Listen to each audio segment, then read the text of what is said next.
যে বিচ্ছিরি খালাম মা, ওই লোকের মুখের ভাষা যে এত খারাপ, কি কয় শুনবে? না না শুনবে না, তুমি ওগুলো বলো বন্ধ করো তো। অনেক বড় মাছ, না। খাইতে অনেক স্বাদ হইব। নিয়ে দেন, মাছটা ভালো হইব। রাখেন ভাই, সামর্থ্য নেই কেনার।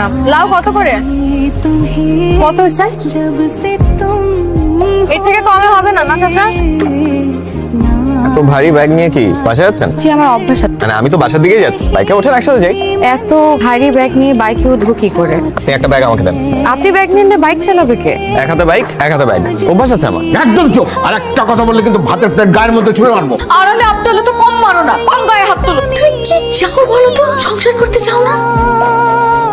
ছাদের চাবিটা দেয়াতে একজনের খুব সুবিধা হয়েছে, তার দুঃখ হলেই সে দুঃখ বিলাস করার জন্য সুন্দর একটা জায়গা পেয়েছে। শোনো, এই ধরনের ঝগড়াঝাটি সব ফ্যামিলিতেই, আমার বাবা মা ঝগড়া করে, এটা খুবই স্বাভাবিক। আচ্ছা আমাকে বলেন তো, একটা মেয়ে ছোটবেলা থেকে কোন পুরুষকে দেখতে দেখতে বড় হয়? তার বাবা, একজন বাবাই তো তার মেয়ের কাছে সবচেয়ে আপন মানুষ।